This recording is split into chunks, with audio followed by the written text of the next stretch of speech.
Excuse me, Representative, I need to start a meeting. I call this meeting to order. If you would, follow along with the Pledge of Allegiance. Pledge allegiance to the flag of the United States of America and to the republic for which it stands, one nation, under God, indivisible, with liberty and justice for all. Thank you. Madam Clerk, we get a roll call, please. Harkness, Yes, I'm here. Lucas, Present. Cooper, Here. Milton, Yep. Denham, Yeah. Scholes, Here. Williams. Present.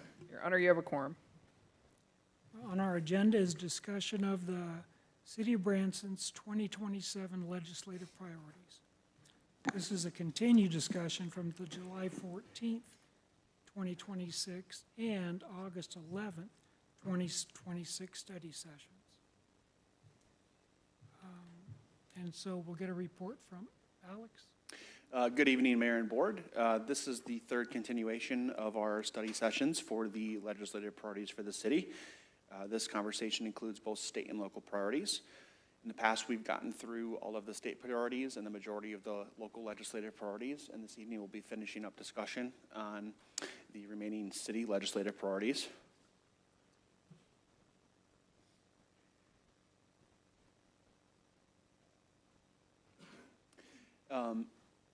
For our proposed timeline, after tonight's discussion, we'll be looking to compile a resolution of all the city and state priorities into two separate resolutions to bring back to this body for adoption.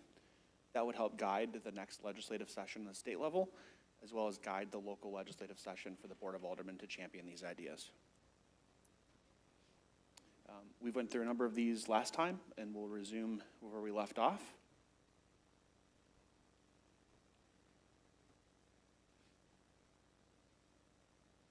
I believe we got through number 20,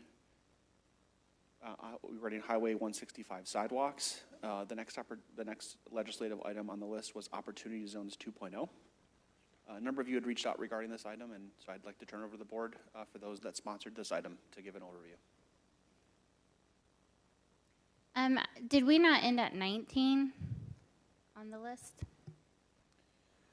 We can go back to number 20, if that's helpful.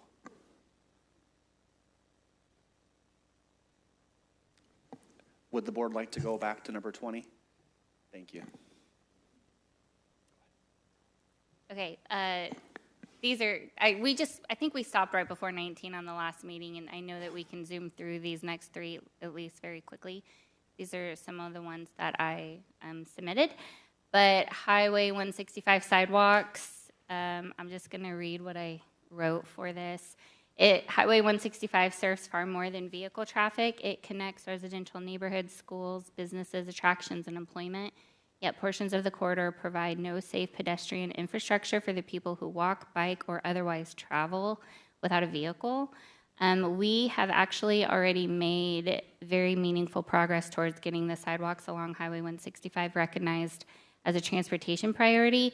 So now we are petitioning SIMCOG to recognize it as well as a priority, and I'm convinced that Chief of Staff, Alex, Michael, Matt, and their teams are doing a great job making these connections and keeping it in front and center. So it's not so much I think the legislative part on this one was to reach out to SIMCOG, but we've already made that progress, so we're doing good.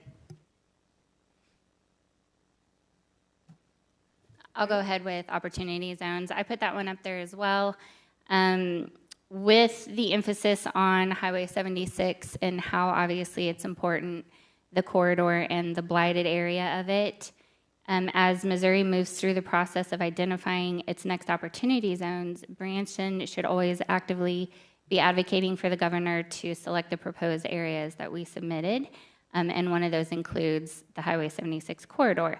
So I'm not quite sure who knows the governor and or if it's our lobbyist that could reach out to him. I just thought maybe it would be a good idea to, put that bug in his ear. It's a great opportunity for us to position Branson to compete for private investment by having it approved as an opportunity zone, and to give property owners, developers, and businesses another potential incentive to reinvest in aging properties and bring new ideas to the corridor. So if we're going to remain competitive and we have Highway 76, the next generation of visitors, residents, and businesses, we definitely need to be pursuing every reasonable tool available for thoughtful reinvestment. So it was kind of, I mean, can somebody tell the governor we really need these approved?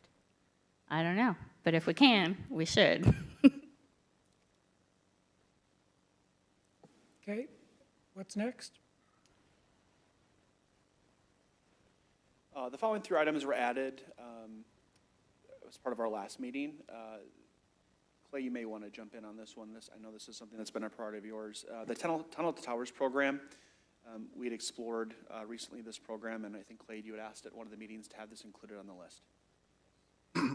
Yeah, I brought this, year and a half ago or so, and you did your due diligence and got we had a Zoom call meeting, the mayor and I think Kathy and you were in there. And I know that there's, one of the first things that I remember is that for our small population, it's going to be kind of tough because most of the places that they've built, I think there's maybe a dozen or 13 of these around the country. And if you're not familiar with it, what I was inquiring about is they do a veterans village where they take blighted hotels, refurbish the hotels, and turn them into veterans villages for veterans with low income or homeless veterans.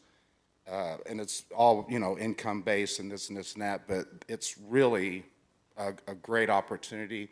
I just like to, I don't want to give up on it. I know it's going to be tough for us because of the size of our community. Because I know they got one in Houston, and they're usually larger cities where they have these, but we have plenty of blighted hotels. And I know we have, at one point when I checked a few years ago, there were on record 78 homeless veterans, and I'm sure there's more than that now. And kind of tie into that, my wife and I had a meeting with, a couple-hour meeting with Michelle Dean from Christian Action from CAM. Day before yesterday, we did a full walkthrough with her, and she kind of showed us what goes on and how they do things and stuff. And the discussion came up about, all the extended stays, and wouldn't it be great to turn those into actual converted one-room living apartments and stuff. So that kind of falls into that same thing. But yeah, I just think that would be a really great opportunity. And Tunnel to Towers is one of the biggest organizations in the world right now. And if we could get them on board to come help our veterans in the most patriotic city in America, I think I sure want to keep following up to that and see what the next step is. What is the next step? Another phone call or?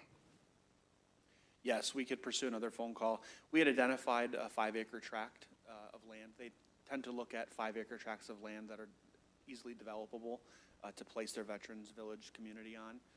And so we identified a number of city-owned properties that could do that. One of the things that they had mentioned, of course, was proximity to a VA hospital, which, of course, Branson has.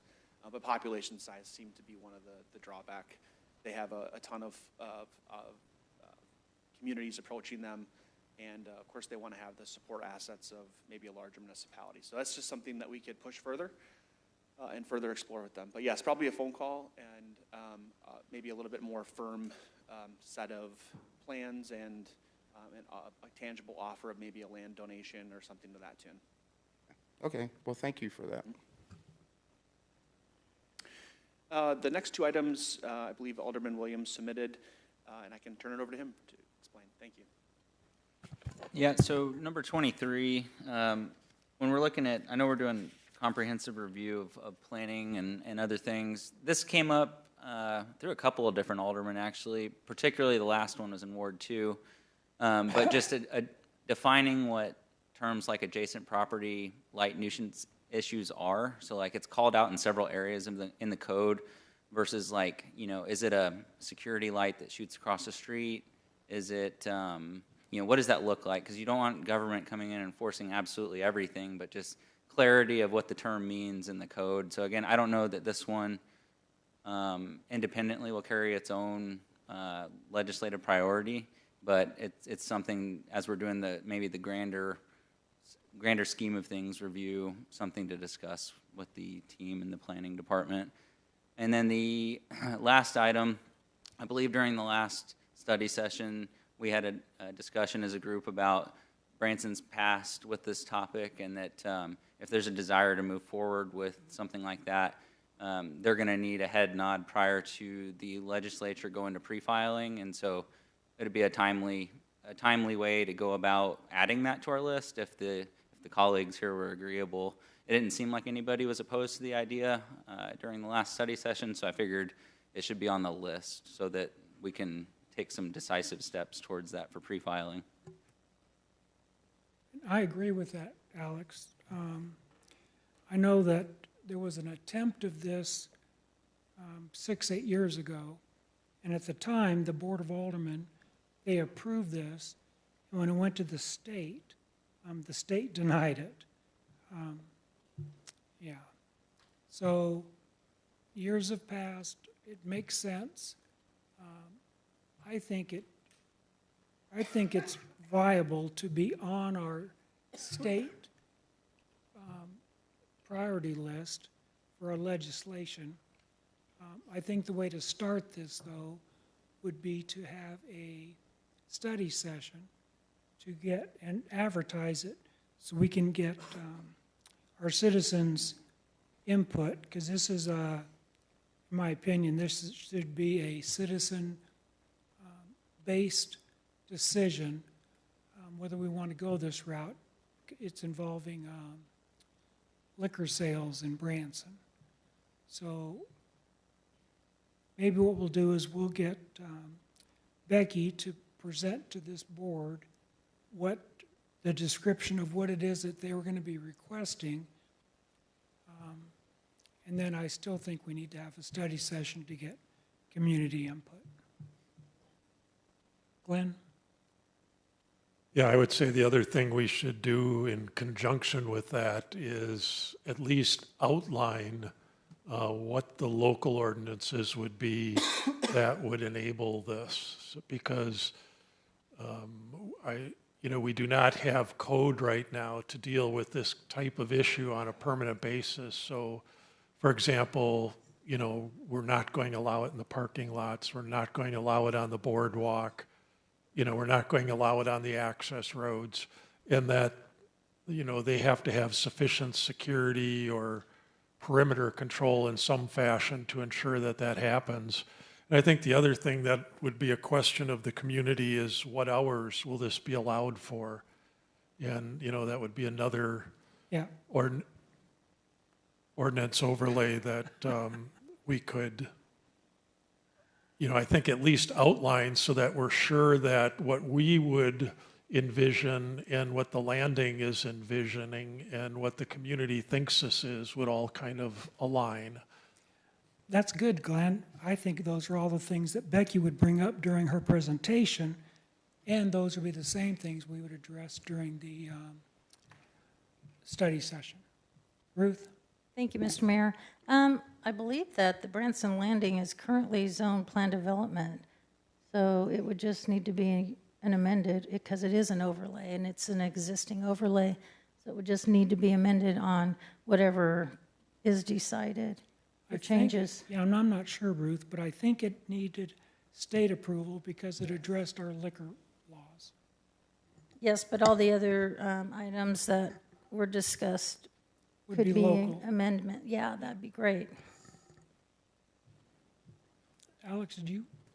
Mayor, great points. Community's got to drive it. And so what's interesting to me about that is it's just another creative way for us to say, hey, Branson wants folks to come and visit. There's a responsible way to do this, but by no means should we, as the elected officials, do anything with it until the community blesses off on it. Right. Anybody else?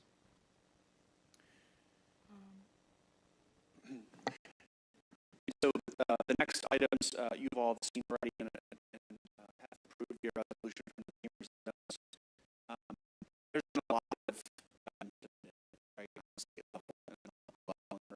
very fantastic ideas. So just not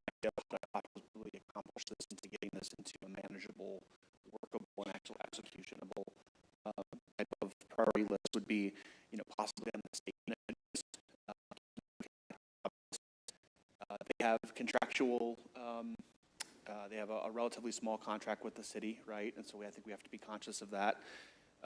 Maybe you pick, as a board and a governing body, the top 3 issues that you'd like to bring to the lobbyist.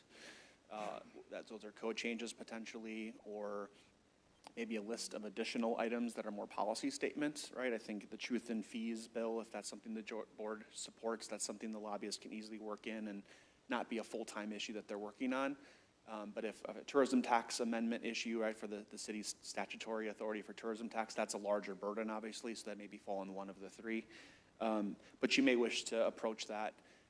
Our recommendation of staff, of course, is these are all fantastic ideas. There's only so much time, right, that we can get these things done in these legislative sessions, both in the state level and local level. So being very strategic on which ones we want to accomplish and which ones need to be top of the list priority of impact to the community might be a consideration you have. But I'm, of course, as staff, we're open to whatever way the board would like to prioritize these and getting these into resolution forms. On the local level, you may wish to have 15 or so. I think we have more bandwidth here on the local level with staff and city administration to navigate some of these changes.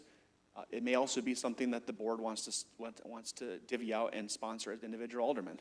There are certain issues that are really important to your ward that you've added to this list. Maybe that's something that you want to sponsor as an alderman, and to help add on to the bandwidth and ability to get these things across the finish line. So I will respectfully turn it over to the board and the mayor, but here to answer any questions if needed. Great input.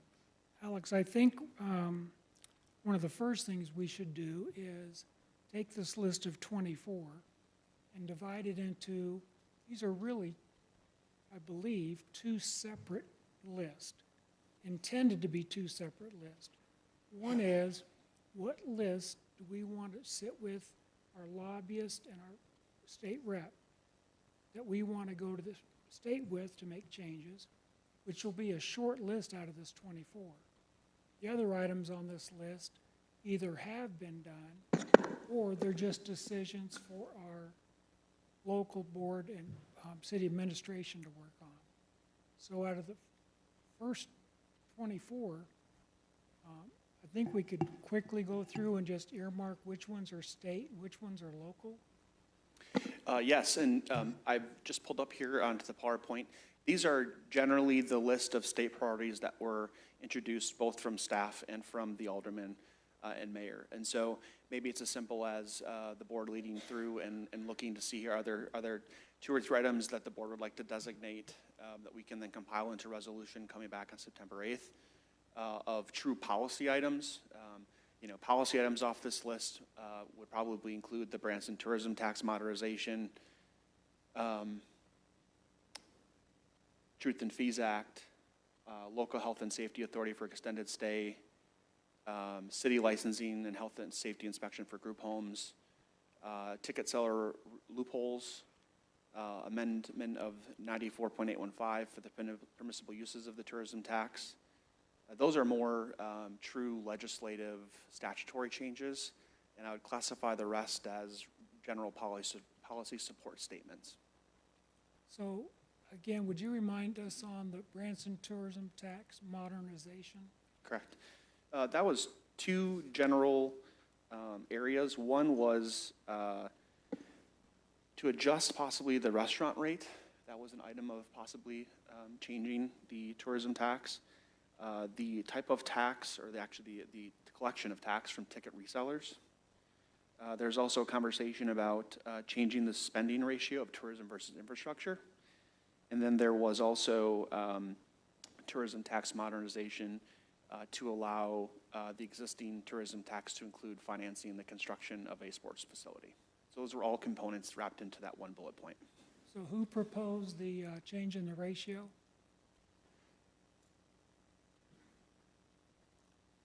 Glenn? So I think I put a number of those things on the list, and just to explain the intent, it was just as we got into the 7-year capital plan, it was to capture all the possibilities within the tourism tax that could be done to support the outcome of the 7-year capital plan.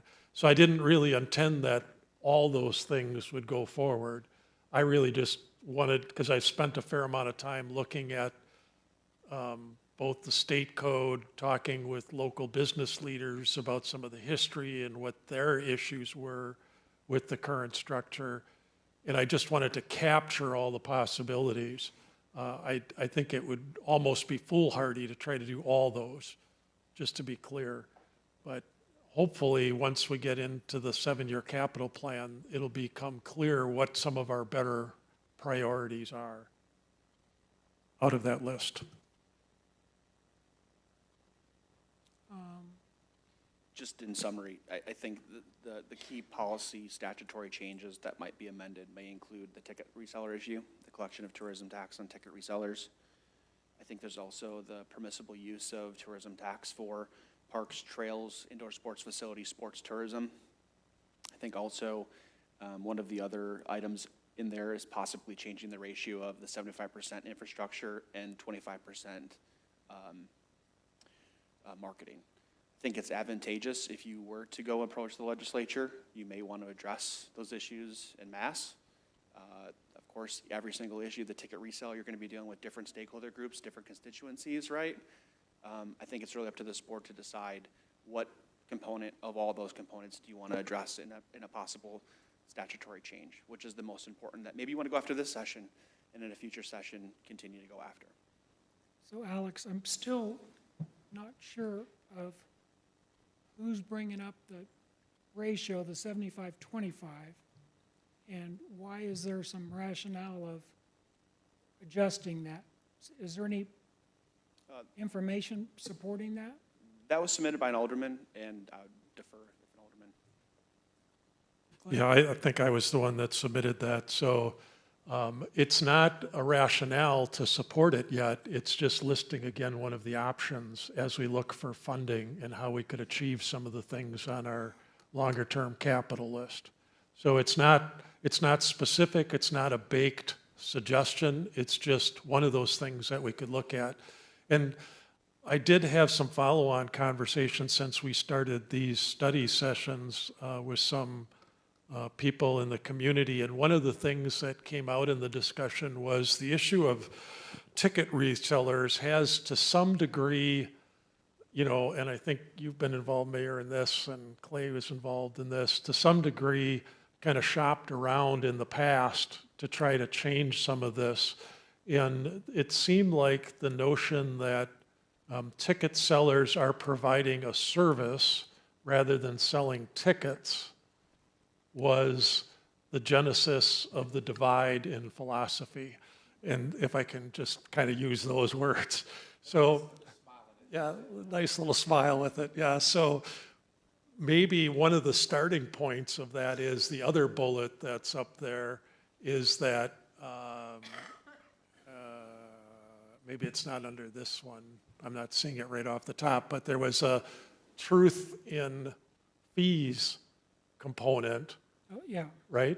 To say, okay, if you're a ticket reseller, you got to be honest. What is your fee in this ticket and what is the ticket price? Then I think, if all of that history is true, then I think you could mandate that taxes be collected on the ticket part of that transaction. So it would not only make it clearer to the consumers what's happening, and you know, that was one of my feedbacks I got from a few new people to Branson, was they were shocked how expensive our tickets were until they found out that 40% of that was the fees by the company that was selling it Yeah, to them. not from the box office. Yeah, not from the box office. And so I think we fix two things potentially at once if we want to go down that path. You know, have the ticket resellers have to expose what their fee is, and now you can legitimately tax the ticket part of that sale. Just my thought, anyhow. I think the one component of that to mention is the ticket reseller does not collect tourism tax. And so if you do, there wouldn't basically be anything to disclose. Yeah. So logically, it would increase the amount of tourism tax we'd collect if we can go down this path. It would. Yeah. There's also the analogy of when Walmart buys hammers by the gross and they pay $5 for a hammer. When they put it on their shelf to sell it, they're selling it for $20. Well, they pay tax on the $20. Tickets is the opposite. You buy wholesale for $5, you pay tax on $5. So that's obviously a worthy endeavor to go down. Mr. Mayor? Sure. The other thought on that is, I just lost my train of thought about what you were just saying is, if we try to contain this issue of collecting tourism tax strictly within the Branson tax code, rather than trying to make it a broader tax discussion, we may not attract the attention of all the big ticket reseller lobbyists, because they don't really play the game in Branson. You know, they're out in KC and St. Louis, in those locations, and we may be able to avoid some of the usual resistance that we would run into in Jeff City. Well, and that's what kind of shut us down years ago, is it got out, and here comes Ticketmaster and all these big companies going, The challenge that you have, though, is that as a fourth-class city, we don't have that authority to be able to exert that kind of taxing authority other than what the state allows. And Yeah, so and this is the discussion about the state priorities, though. That's what I'm talking about, is specifically ask our representatives to go after a change like this within the state statute that enables our tourism tax, because it's unique to Branson. It's Branson's tourism tax. Nobody else uses that section of code. And so we might fly a little bit more under radar if we structure it the right way. If I remember correctly, Jeff Justice was the representative that sponsored the last bill, and I think it actually combined two issues, and that's why a lot of the attention from Ticketmaster and Expedia was included, and I think it was on hotels in particular, so, to Glenn's point. But yeah, we can work with them to create a carve-out, fourth-class city of certain size with certain whatevers and customize it, right? So we can work on that. I've just got a clarification question for all of you. When Alex brought up having an alderman sponsor an issue, this would be really helpful to us as staff, and that once we've triaged and we find out what's your top 3 or 5 for state priorities, to get you whatever alderman wants to be a part of those conversations in early with our team, to start working through the language and making sure we're hitting the mark on what you want to be said in final legislation, would be really helpful to me.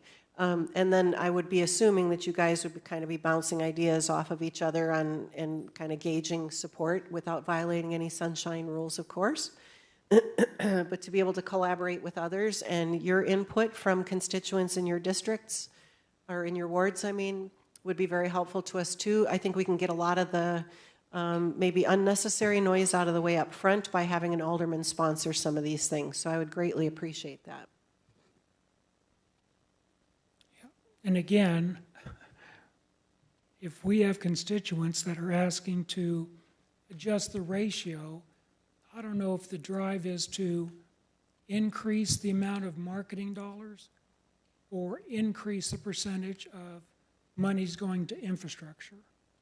So if that's not something that is a priority, then I think part of making progress on this list is to start weeding out some of those things.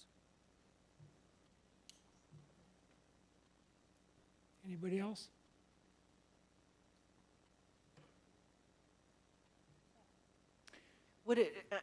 Again, on the practicality of this, I'm trying to figure out what's the best way for us to utilize your time. I'm finding out what are your top, out of the state submittals, what are your top 5? Do you want to do that here? Should I do, I don't know if a poll of some sort, or how do you guys, if you all email me what your top 5 are and we can cross-reference and the highest vote total gets the triage list. I'm just trying to figure out how you want me to go about that.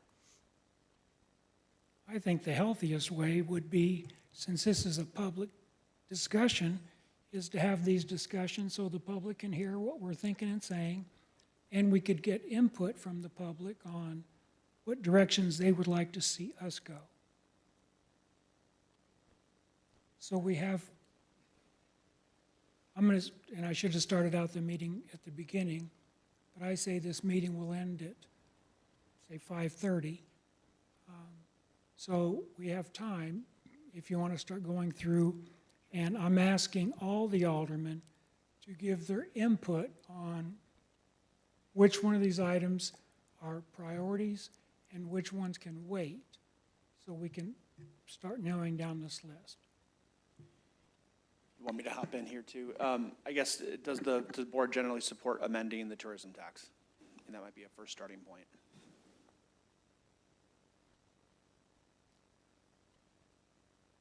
Alex? Thanks, Mayor. I believe that is on the table. It's been talked about a lot. We have other discussions that are related to it, and amending it at the state changes the definition, which obviously opens up the opportunity to use it or not use it at the local level, because we will have local level influence on any adjustments that are made there. So I would say that we wouldn't want to leave that on the table. It's something that we need to get amended. Okay. I agree with that. Any other aldermen feel a yes or no on that? Yeah, I agree with that. I agree also. I need some clarification. Amend section 94-815. Is that basically what 1646 was doing? And that's what we're saying we want to do? Ashley, what was the So, question? yes, 94.815, that's the tourism tax statute that pertains to how the 75% distribution and the permissible uses of that. So yes, if you go back to this item, the third bullet here that says expand allowable uses of the existing tourism tax to include sports, indoor sports, parks, public safety, pedestrian safety, corridor infrastructure, tourism supporting capital improvements. So it would generally reflect the language that was in the proposed bill to allow the 75% infrastructure to be allowed for the development, construction, maintenance of tourism producing infrastructure inside the city. So it might be trail development. That was one of the items that we put inside the bill. It might also include indoor sports facilities. It could also be expanded to include other priorities of the board as well. Sure. I unfortunately am not sure that we're ready to say yes in that to the state legislation, because we don't know our infrastructure needs. And that's the point of needing the capital plan, is so that we have a better snapshot of what that money actually needs to go to before we start taking from it and putting it in different places. And then also, that is my understanding that would be a community discussion. I know that this is an open forum, but this was not like, hey, let's talk about what we want to do with this specific item, and that one we need to really involve the community in. So I don't know that I would be in favor of saying today, yes, we need to move forward with that. Yeah, I don't think the question on the table is, today, is it a yes or no to make that decision? The question is it a yes or no to keep it a priority, to keep discussing it, to make decisions? Well, we need to keep discussing what that money needs to be used for before we discuss what else we want to use it for, right? Well, I think in some of those discussions, when we talk about the capital list, is there's some things there that are wants, some are needs, and this one in particular is an actual economic driver for the community, right? It generates revenues, where the other things on that list do not actually generate revenues to the city. But again, at this meeting, all we're wanting to discuss is, we have 24 items on here. We're not going to get through all 24. Do we want to pursue item number 1 and continue talking about it? Or do we want to move on to item number 2? Yeah, thank you for that. I at this point, do not want to pursue item 1 until we understand what we actually need those infrastructure dollars for. Okay. Artie?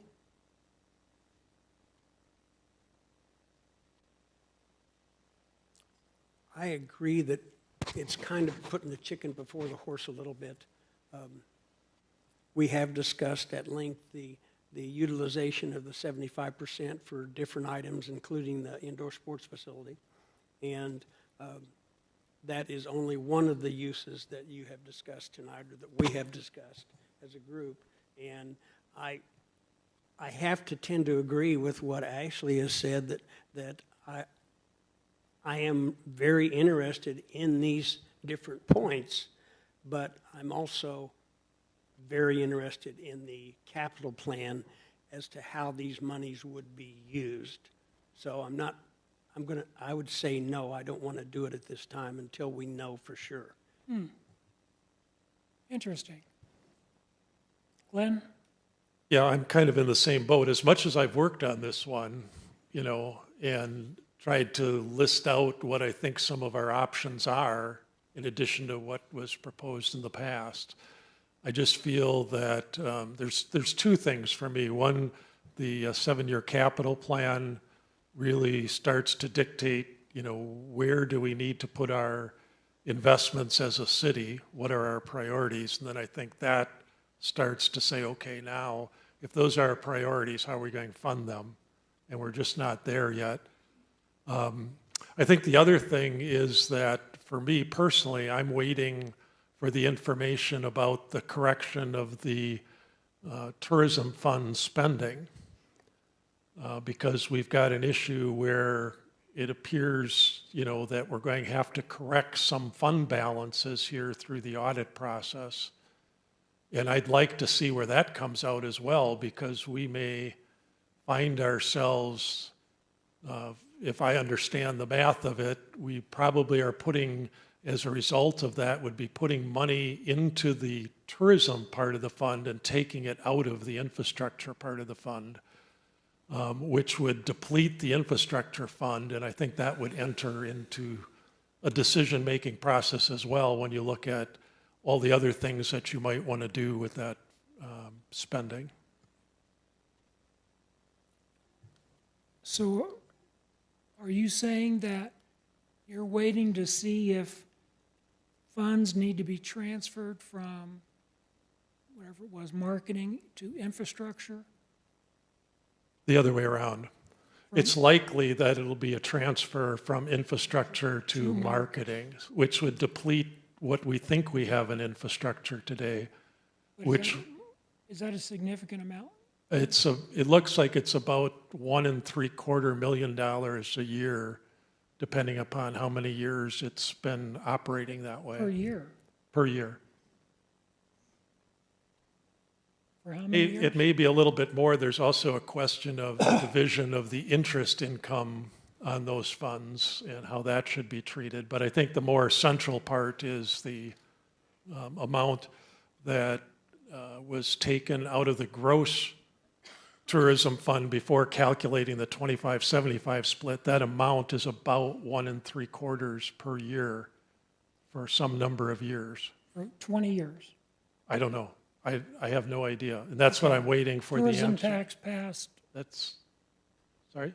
20 years ago, didn't the tourism tax? I don't know. I don't know how long. This is an accounting issue, and I don't know how long the accounting's run this way, right? Because what it does, and maybe this is more detailed than we want to get into now, but because I assume we're pretty close to getting the audit results. But what was happening essentially was you have the gross tourism fund. We were then deducting infrastructure debt from that gross tourism fund, and that's at $1.75 million. We were deducting that from the gross, and then that residual amount, the difference between those two, was being divided 25-75. And that's not the way the state statutes read. The state statutes say take the gross, divide it 25-75, and if you're going to spend some on debt, take the 75 and divide it further into debt and direct spending. And we did it the other way around. We took it off the top line for the debt. And so that suggests to me, to my eyes, that means about $1.75 million per year for however long we want to correct this for, however long it was going on, would go back into marketing out of infrastructure. Okay. But as I said, this is probably more than what we want for a legislative priorities discussion. It just, to me, it's part of the decision-making process as to what we want to do relative to item number 1. Okay, well, I would say that has to be a priority, right? Because you're talking about some figure, $20 million, taking from one fund today and reimbursing another fund, right? Potentially, yeah. It's in the auditor's hands, so we'll find out what the recommendation is there. Okay. Kathy? I think what's important to remember is a lot of these things can run on parallel tracks. So in the best interests of planning and keeping things moving, I don't see a harm in us advocating for it.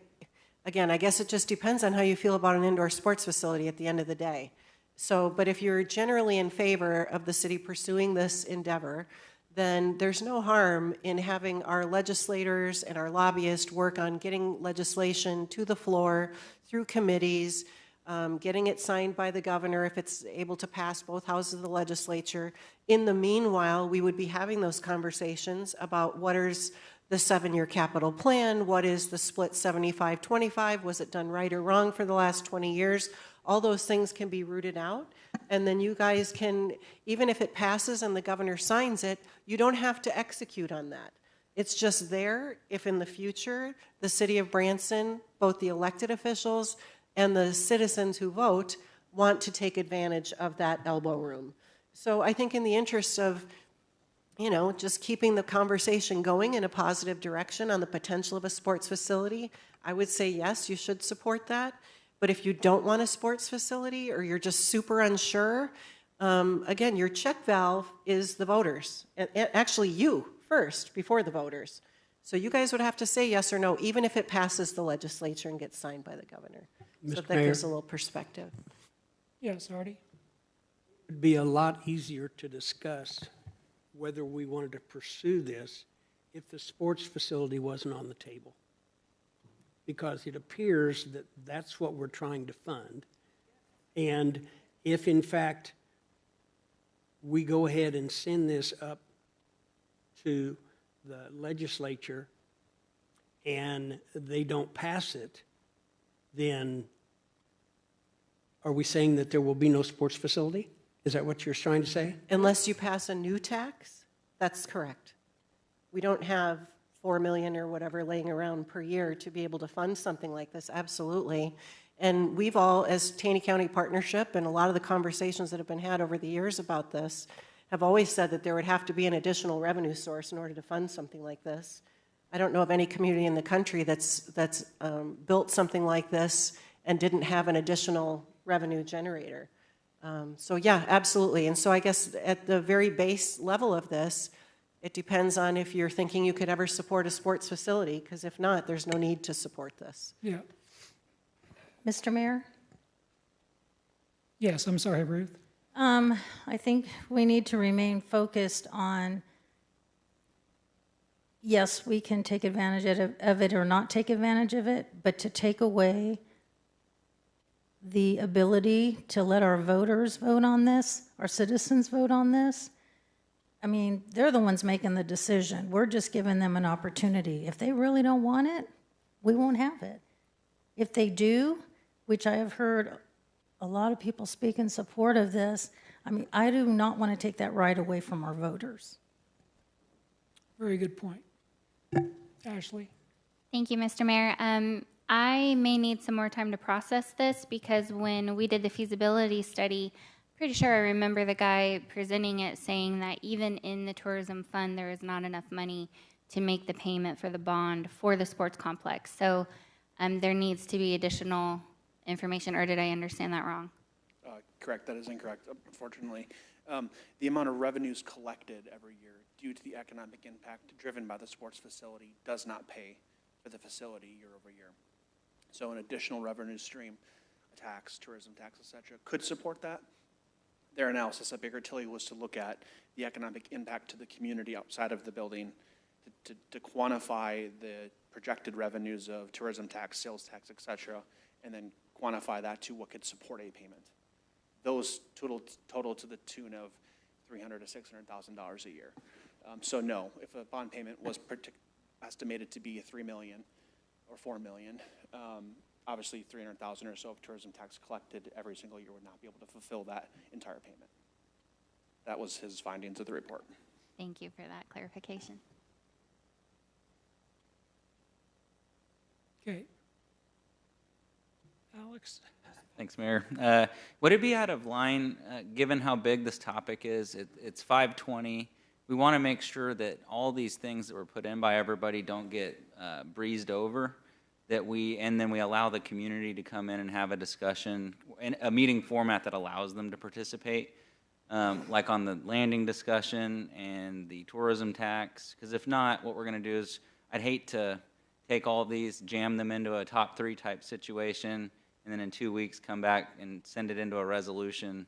It seems like that might be rushing to failure. Is it completely out of line to ask for the possibility of a special meeting so that the community does have an actual participation, an opportunity, like we advertise it, we let everybody know exactly what we're doing, we prepare for that meeting, and then they come in, they speak, then we move forward with the resolution. Now, if we have to move September 8th back, I guess that might have to happen unless a special meeting can happen next week. But I know that's just another meeting.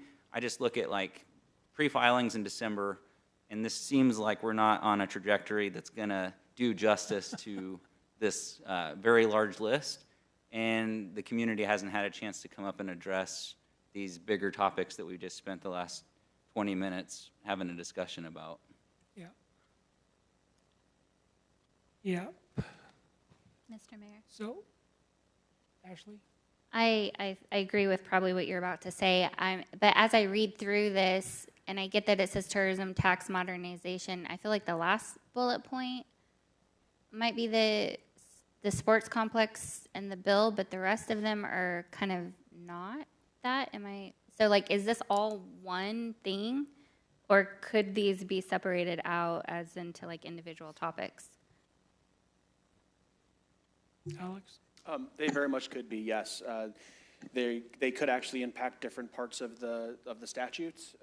And so, yes, ticket resellers, for instance, is a separate issue, obviously, than funding an indoor sports facility. The ratio, right, of tourism infrastructure spending, that's the same statute, but you know, a little bit different of a conversation. So I would say there's 3 main policy points underneath this one bullet point.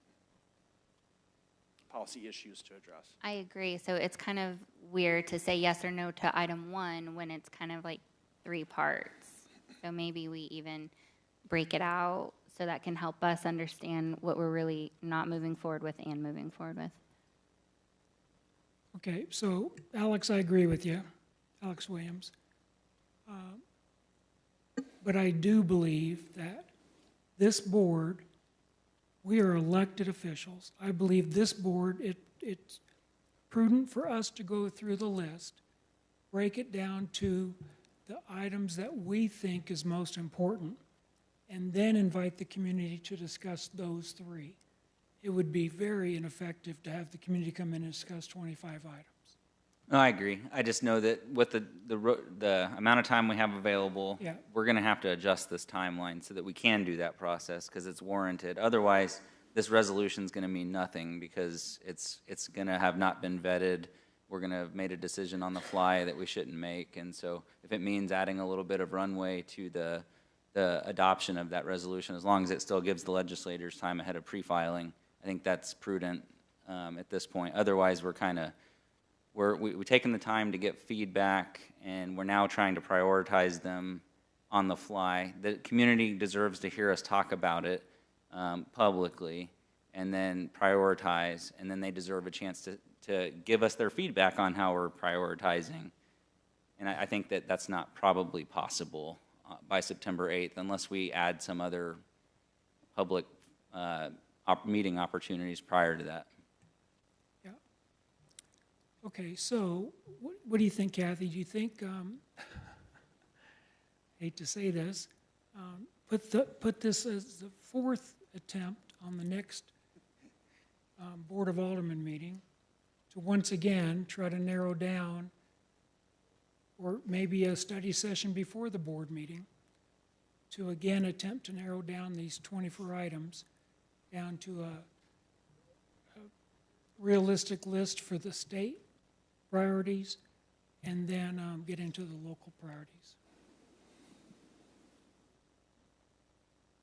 guess like to ask Representative Seitz, because it takes time to draft bills, right? Even when we give you your list, you've got to get your legislative reference bureau or whoever you guys use up there, right, to draft the language, et cetera. And it's got to be vetted enough on our end so that you actually know what we want the language to have in it. And I'm sure, is there a busier time for your drafters in Jeff City? I mean, they're getting inundated, right? Hundreds and hundreds of bills from legislators, and you got to get in line in order to get it ready for the pre-filing date. So do you want to speak at all to when's the drop dead date that you all would need the clear direction from this board? I don't know if I'm supposed to do for the record, but I am State Representative Brian Seitz. Yes, I think we have plenty of time if you need to lengthen this out to get community involvement. I do pre-file on December 1st, but the fact that I've attended most of the study sessions and the alderman meetings, I have a gist of what we're attempting to do, especially on things like tax must be collected by ticket resellers for the actual price of the ticket. That to me is a no-brainer, so that's something, even if you don't approve that early, I'll be up there on September 15th, and I can get that ball rolling immediately. I can get the ball rolling on an entertainment zone as well, if that's something that the board, I can have it teed up, I just don't have to swing the club yet. The other issue as far as the sports facility and so forth, I think that involves, as you're saying now, a greater community involvement. So I think there is time for us. Okay, but what is that time, Brian? So you're thinking, what's your drop dead date? If I can get it by mid to late October, I'm still good. Okay. Okay. Okay. Then, Mayor, let us please go back and we'll work on putting together another public meeting or two to talk about these priorities. Okay. So, I'm sorry. So you're saying, what Alex suggested, the next one be like a special meeting so that the public can come up and give their input to these 24 items? Is that what we're talking about doing? No, I think we need to have, I don't think it'd be productive. No, I agree. I just don't know. We're still going to have to narrow this down then before that next meeting at some point. We have to narrow it down before we invite the public. Yeah, when's that happening? Next, can we do the study session before the next Alderman meeting? I'm not Okay, sure, so Mayor, we'll because we've got the holiday in there too, so I'm not quite sure. And I don't know if we had something else that we were going to tee up for you by then too, so I'm not quite sure at this moment, but we'll sure work to make it as expeditious as I can. Maybe it would be helpful if you all on your own, and tell me if this is not the right way, I'm trying to solve this puzzle. If you just send me, what are your, as individual aldermen, top 5 priorities? And then we'll collate that information, bring it back to the next meeting, and then talk through those items. And somebody might have one that's not on anybody else's list, and that's their chance to advocate for it. And at the end of the day, I just want to remind everybody, because it doesn't make a list at this point in time, doesn't mean we can't still approach our legislators during the rest of the legislative session. So it's not like you're going to fall off a cliff if we don't get this total, perfectly vetted list. Legislation is dynamic, and the process is very dynamic. So I don't want you to think of it, yours doesn't make the top 5, it doesn't mean it can't make a subsequent next 5, right, during this legislative session. So just be thoughtful about that. Glenn? Yeah, I appreciate the suggestion of ideas like sending in priorities, but I personally ask that we avoid that. I just think if it doesn't violate the letter of sunshine law, it probably violates the intent of it. I think we need to discuss it publicly. I would suggest a variation to that would be, for our next meeting, we each go around and say, these are my top 3 or 4, and we just say it right out in public. We don't compile it ahead of time, we just do it. And then that way, the public hears it from us and not something that happened that they couldn't see. Okay, so then what we'll do is ask each alderman to come up with their, when you say the top 5, you're talking about the top 5 for the state? Okay, so the items of these 24 items, the top 5 items that would go to the state and need state approval on. Bring those prepared for the next Board of Aldermen meeting, study session, and so we can try to expedite this process. Mayor, would you like the local ones too as well? There's another. Well, you know what? Let's do the top 5 for the state and the top 5 local. At least that will narrow it down for discussion. Okay? Is that good? Everybody agree? Okay, entertain a motion to adjourn. A motion second, all in favor? Aye. Aye. Opposed, same sign. Ayes have it.